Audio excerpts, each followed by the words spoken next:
Welcome aboard the Strange Express. My name is Dr. Scherzo Stantio.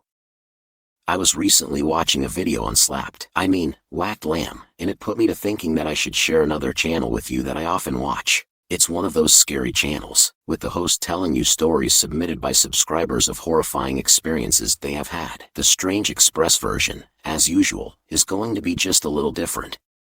I hope it's a difference you will appreciate. For one thing, you won't have to wait until 3 in the morning for maximum enjoyment of the Strange Express version. So relax. Find a comfortable seat. After all, I believe that I just heard the engineer give the signal that we are about to be on our way.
This story happened back when I was in college. I had returned home during spring break only to discover that my parents were preparing to leave for 2 weeks to take a second honeymoon on Lower Data Island, and they wanted me to house sit for them while they were gone. As if this was not bad enough, they were also leaving my 12-year-old nerdy brother, Sherman, along with his dog. Now what does Sherman call him? Mr. Somebody or something like that. Anyway, my parents wanted me to watch the house, the snotty-nosed pimple farm, and the flea motel. As you may imagine, a rather loud argument ensued, and after the sheriff's deputies left, I grudgingly agreed to house sit and take care of my little nerd.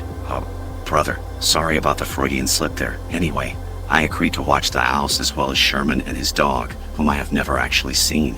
Now, I need to make something clear. I'm a girl. I know.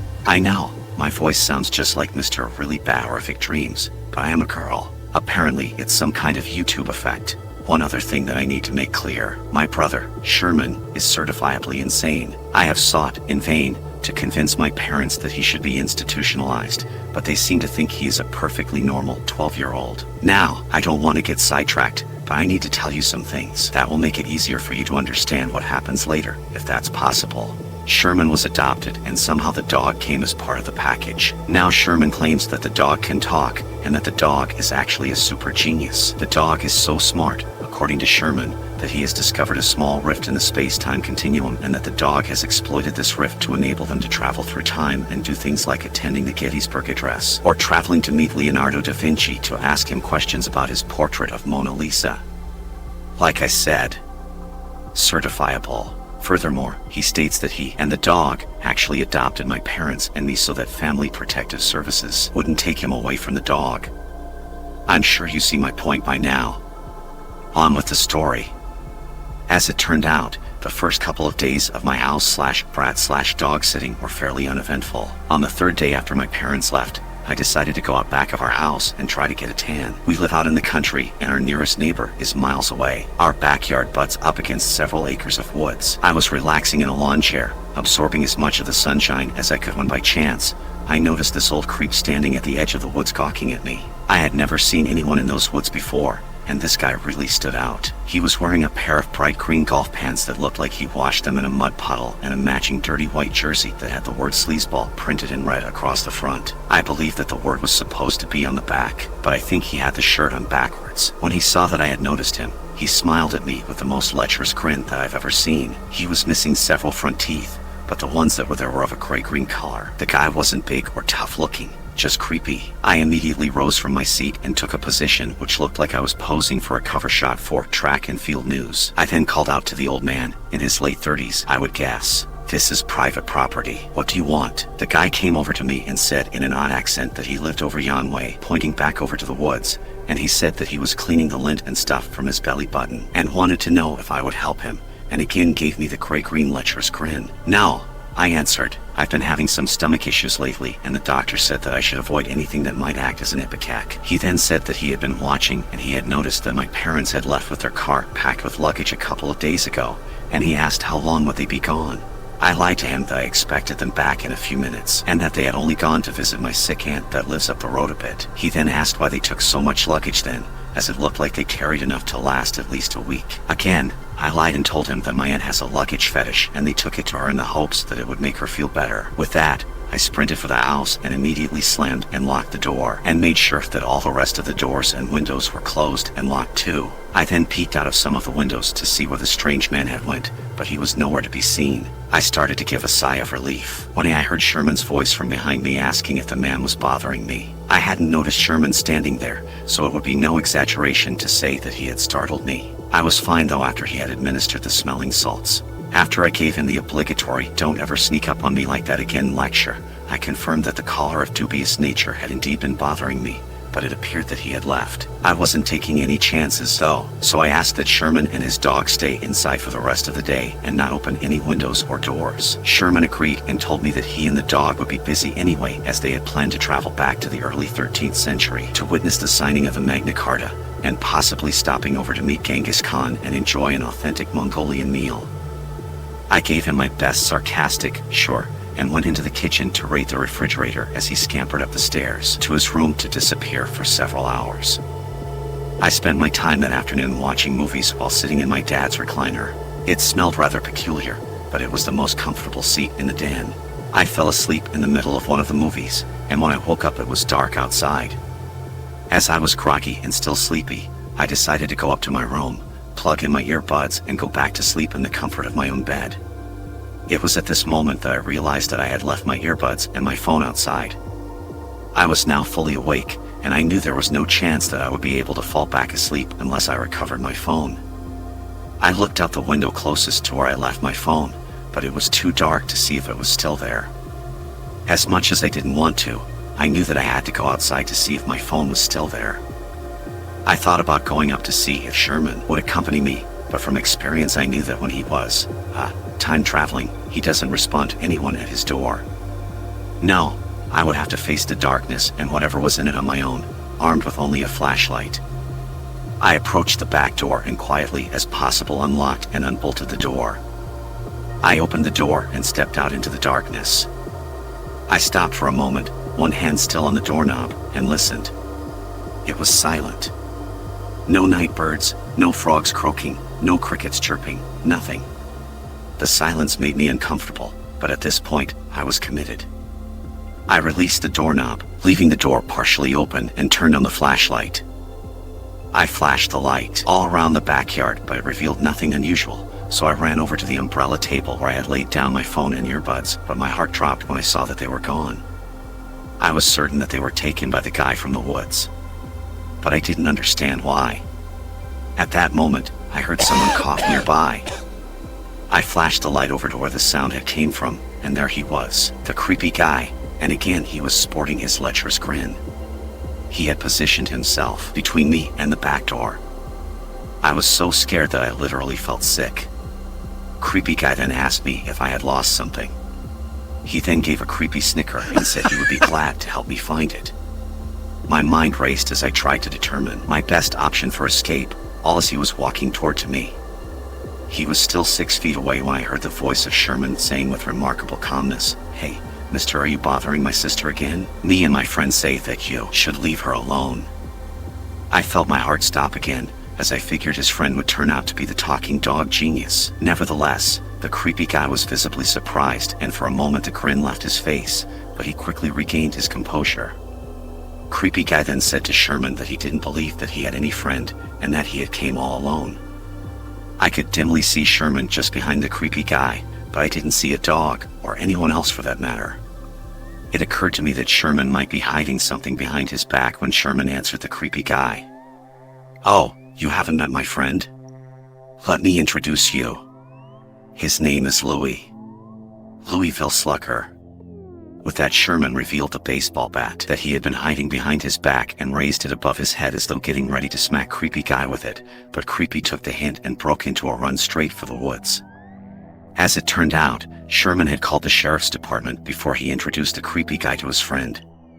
What's really odd though is how Sherman managed to show up just in time. Anyway, the sheriff's department arrived soon afterward and found Creepy Guy's camp in the woods, and eventually Creepy Guy himself. When they arrested him, he still had my phone and earbuds. One more thing, Creepy Guy's real name is Daniel Brennan, and apparently there were several warrants out for his arrest. And when I saw the things he was charged with, I was even more thankful that Sherman showed up when he did, and I have to admit that my attitude toward him has changed. I've even agreed to meet his dog genius, Mr. Beanhead or whatever he calls him, so he can explain how they knew I needed help and came just in time. I just hope I can keep a straight face.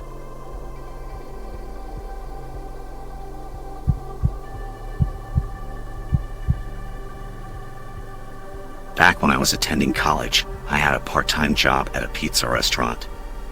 It was located on the outskirts of a medium-sized city, and we had delivery service that extended out to some of the surrounding rural areas. Normally we had a few people that did the deliveries, but one evening the normal night driver called in sick. Attempts were made to reach the other drivers, but either we couldn't reach them or they said that they had other commitments. The boss then turned to me and said, "It looks like you'll need to make some deliveries tonight." I didn't mind so much at first, as it had been unseasonably warm, and it was always hot in that kitchen where I worked most of the time.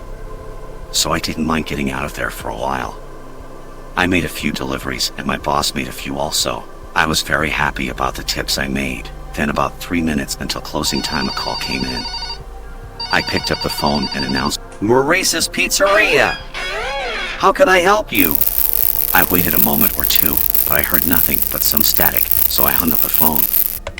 I headed back over to finish up my cleaning duties for the evening. Even before I got back to my station, the phone rang again. I walked back to the phone and picked it up and again announced, "Maurice's Pizzeria! How can I help you?" And again I was met with silence except for some phone line static. After a moment or two of static, I added, "If there is anyone on the line, I can't hear you. I'm going to disconnect now." I started to hang up again when I heard a rough, deep voice speaking to me. I couldn't believe my ears. This guy called about a minute before closing and wanted to order one lousy pepperoni pizza to be delivered. Even worse, he lived on the very edge of the area that we delivered to. I informed the caller that I would have to check with Maurice to see if he would be wanted to send out a delivery, as it was already closing time. Apparently, the boss had heard the conversation and nodded in the affirmative. I was ticked off about this, as I knew that the boss would expect me to make the delivery. I'm not sure who I was madder with. The guy who called at the last minute for a pizza delivery, or Maurice. Oh, cut that out. Anyway, I took the guy's payment and went to work on his lousy pizza. I should have told him that all of Maurice's pizzas were lousy. But this one was going to be especially lousy. I pulled out the prep table and found what I was looking for. The one pepperoni for his lousy one pepperoni pizza. It must have been lodged between the table and the wall for some time, as it had glued itself to the wall and collected a not unsubstantial amount of dust. I carefully used a spatula to remove it from the wall without breaking it, which was no mean feat, as it had become petrified. I carefully placed it in the center of the pie and put it in the oven. Once it was done, I boxed it and packed it up and headed for my car. The boss called out to me just to head home after I delivered the pizza. He and the rest of the crew would take care of cleaning up, and probably be gone by the time I got back. I put the address in my GPS, and it was going to be a 3.25 mile drive, which was technically outside our delivery radius, but I had processed the payment, and the pizza was made, so I guess I was committed. As I pulled out of the parking lot, I heard the crunch of plastic under the tires. There was a fork in the road. Sorry about that. That was the fork in the road joke that we didn't use in Toady, the previous episode of The Strange Express. If you haven't seen it, watch it today. I followed the directions given by my GPS, and it took me to an area where I had never been before. The house was located on an old county road, and as I drove down it, I met very little traffic. There were no streetlights, so fortunately it was the first night of a full moon. The customer's house was located just off the county road and was at the end of a long sandy driveway that had tall grass and weeds obscuring most of it. The house was very ran down and looked like it might fall down any minute. I didn't think too much about it at the time. I guess a person has to live somewhere. It wouldn't be my choice for living quarters. Perhaps worse than the condition of the house was the foul-smelling stench that seemed to permeate the air, and the unseasonable warmth seemed to thicken it until it almost seemed like a tangible thing. Well, I thought, as I choked on the scent, there is no accounting for taste, and I supposed that it wouldn't bother you as much once you got used to it. Then I noticed that there was no visible lighting either on the porch or inside the house. Worse, the bad smell seemed only to get stronger if possible. As I neared the house, I put my cell phone into flashlight mode and flashed it up toward the porch. For a brief moment, I could have swore that I saw someone peeking from inside the house through a broken glass pane. I flashed my light back toward the window. I was right. There, looking out the window at me, was a man. Well, I guess it was a man. It was hard to tell due to the skull mask. The person stood well over 6 feet tall, and in addition to the skull mask, they were also wearing some black garb with a hoodie. I called out, "Pizza delivery!" The hooded figure spoke and asked me to bring it inside. I recognized the rough, deep voice of the man that I had spoken to on the phone earlier. I nodded my head to the hooded figure and made my way to the front door, phone light still on. The door was open, so I went inside with the pizza still inside the carrier. I didn't see the man anymore, so I called out and asked him if he could turn on some lights, as the battery in my phone was quickly dying. The stench in the house was almost unbearable, and I heard the buzz of what I believed were mosquitoes flying around inside the house. I believed this until I flashed my light over toward the corner of the room. It was then that I saw what I thought were mosquitoes were actually flies. The flies were hovering around 2 supersized duffel bags. The bags were stained brown and were sitting in a puddle of burgundy-colored liquid. I thought, wow, this guy really needs to wash his gym clothes. As I turned to survey the rest of the room, the big man in the skull mask and hoodie seemed to appear out of nowhere, and he was right on top of me, holding a long curvy knife with a very pointed tip. I said to the man, "Relax, buddy, the pizza has already been sliced." I turned away, and then I saw a large stone slab in the middle of an adjoining room, which I took to be either a kitchen or a dining room, so I walked into the room and tossed the carrier on the slab and proceeded to extract the pizza box from it. Since the pizza was paid for and the stench was really getting to me, I was ready to forego the tip. As I made my hasty exit, it appeared that Hoodie Guy had invited some of his friends over, and they must have all been members of the same fraternity, as they all wore the same black robes with hoodies. They were all moving very rapidly in my direction. I presumed to give me a tip, but I was moving quickly towards my car, as the smell was making me nauseous, and I was afraid that if I spent another minute there that I would blow chunks. As I got into my car, I saw that they were still pursuing me, but were being hampered by the tall grass and weeds and their garb. The skull mask guy was in the lead, still carrying the fancy letter opener, so I called out to him, "Don't worry about the tip, but I do have a couple for you. 1, you need to be more hygienic about your gym shorts. Don't let them sit around like that. Wash them! This place reeks!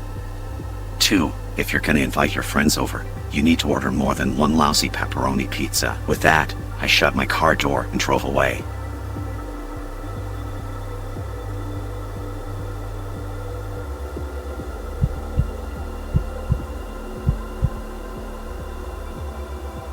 This story happened more years ago than I like to think about.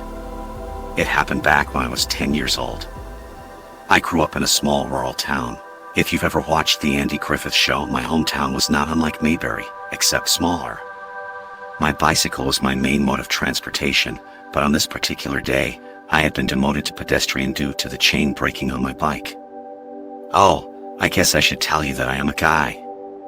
I know, borrowing a line from an earlier story. It was a girl's bike, but we were poor and it was either ride my sister's old bike or do without. It really doesn't matter as the chain was broke on this particular day and I couldn't ride it anyway. I felt like a millionaire on this particular summer day. I had $10 and some change that I had made via some of my enterprises, like turning in pop bottles that I found alongside the road and getting the deposit for them. This, along with the money I received for washing a car for a lady that lived about half a mile from my home, made me a man of means, at least in my 10-year-old head. I had walked about a mile into town and had gone into Pop's restaurant. That was the name of the establishment. He was not an actual relative. The place was empty except for a couple seated at a table in the back. I had seated myself at a booth and ordered a banana boat. A banana split concoction served in a dish that was shaped like a boat. Pop's was famous for his banana boats.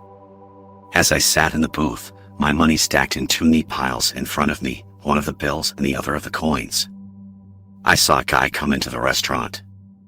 I have never been good at guessing people's age, and even less so at the age of 10, but as I recall, I believe that he was about 15 or 16. He had long curly blonde hair and he appeared to be trying to grow a goatee. He had a very mean look about him, the look of a bully. He scanned the restaurant with his eyes until he came upon me. He walked over to where I was sitting. I tried to pretend that I didn't notice him. For a moment, I thought he was going to seat himself in the booth seat opposite of me, but instead he sat on my side of the booth, pushing me over toward the wall and taking the seat where I had been sitting. I was shocked by this action, and all I could say was, "Hey!"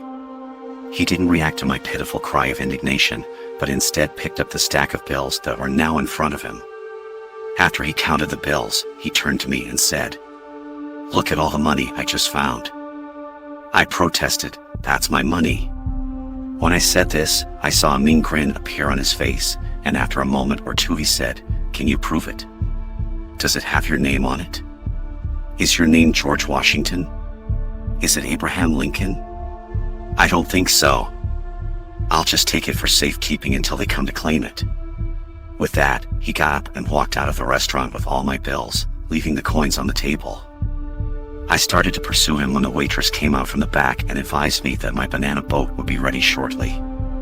I explained to her that someone had just taken most of my money and I had to try to get it back. The waitress told me that I would still need to pay for the banana boat that I ordered. I asked her how much would it be, and she told me the amount. I counted my change and fortunately I had enough to pay the bill. I decided that I wasn't going to just throw that money away, so I waited for the waitress to bring my banana boat out, and when she did, I quickly gobbled it down, paid my bill and left. When I got outside, the guy was nowhere in sight, of course. I walked along the sidewalk with my head down and feeling rather dejected. I didn't even notice when I walked past my Sunday school teacher, Miss Crunkmeyer, until she spoke to me. "So you're not even speaking to me now, Jimmy?" Now my name is not Jimmy, but for whatever reason, Miss Crunkmeyer always called me that. I think Miss Crunkmeyer was about 30, but again, I've never been good at guessing people's age, so I may be off by 10 years in either direction. I looked up and saw her and said, "I'm sorry, Miss Crunkmeyer." I wasn't paying attention. I was sad because I was thinking about the money that was just stolen from me. Miss Crunkmeyer asked me what happened and I told her all the details of the story just as I have told them to you. Miss Crunkmeyer stifled a yawn and then said, "That's a very sad story, Jimmy. I can't replace all the money that you say was stolen, but here's $2. Take it and go have a banana boat on me." I graciously thanked Miss Crunkmeyer for the money and turned and began walking in the direction of Pop's restaurant. As I started walking down the sidewalk, I heard Miss Crunkmeyer call out to me, "By the way, Jimmy, my name is Miss Tillis, not Miss Crunkmeyer. Miss Crunkmeyer is 70 years old and has breath that can curl wallpaper. Have a nice day now." I continued down the street to Pop's restaurant and went inside. Again, I noted that the rustic eatery was mostly empty. Then I saw what appeared to be, sitting in the same booth that I had occupied earlier, the same teen that had stolen my money. But he was facing the other direction. As I got closer, I became certain that it was the same guy. I also saw that he had a paper grocery bag sitting on the table that appeared to be filled with assorted chips and candies. I stepped right up next to him and snatched the grocery bag off the table and said, "Look at this nice bag of goodies I just found." The guy jumped a bit when I snatched the bag, as he hadn't noticed me walk up. For a moment, he was silent, but then he said, "Not funny. You know good and well that it belongs to me." I grinned and answered, "Can you prove it? Does it have your name on it? Is your name Piggly Wiggly?" "I don't think so. I'll just take it for safekeeping until Mr. Piggly Wiggly comes to claim it." With that, I darted for the door, with the grocery bag tucked under my arm. As I sped away, I believe he got out of the booth in hot pursuit. But something delayed him. I think that he slipped and fell, but I didn't actually see it. Whatever happened, it gave me enough time to make good my getaway. My normal route home would take me down a path that ran parallel to the highway, and then right turn onto my street and then beeline to my house, but I had already decided that I could make it home a lot quicker if I cut through the woods that were by the highway and were in front of my house. The only problem with this was that there was an 8-foot-high chain-link fence bordering the woods along the highway. But I was confident, given the head start that I now had, that it would be easy to scale it and be halfway home before the bully even got to the fence. My confidence was shaken, however, when I spotted the guy trucking it toward me at breakneck speed. I had made it to the fence and had started my ascent, but it was slow going as I was trying to hold onto the bag of goodies at the same time as I was trying to scale the fence. When I was about halfway up the fence, I saw that the guy would catch up with me in mere seconds. In a last-ditch effort, I flung the bag of goodies over the fence and grabbed the top of the fence with that hand. And I was about to heave my leg over the top of the fence, but my pursuer had arrived and he leaped up and grabbed my leg and started pulling it.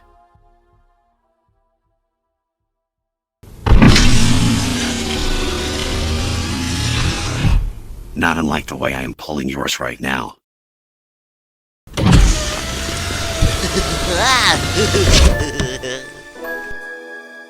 Wait a minute. Wait a minute. Wait a minute! What? You're not serious, are you? That's the way the story ends? That's how we're going to end the video. Okay, I see more here. So the guy jumped up and grabbed my leg and started pulling it, and I was certain that I was a goner.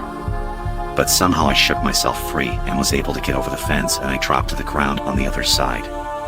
I got to my feet and saw that the guy was also scaling the fence, so I snatched up the grocery bag and tore through the woods, heading straight for my home. I scrambled in and slammed and locked the door behind me. I put the grocery bag on the dining room table and then looked out the front window to see if I could see the guy that had pursued me so hard. But it seems I had lost him. I then went back to the dining room to assess my prize. As I mentioned, there were a couple of bags of assorted candy and 2 bags of potato chips, somewhat the worse for wear. But you will never believe what was in the bottom of that bag. The same baloney that I'm feeding to you right now.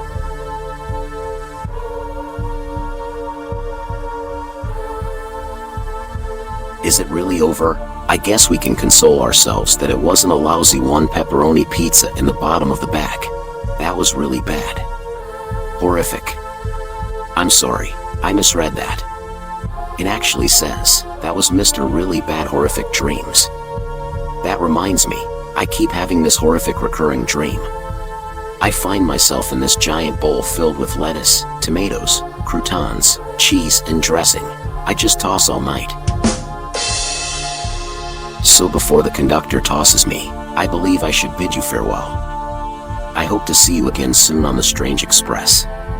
Until next time, happy rails to you.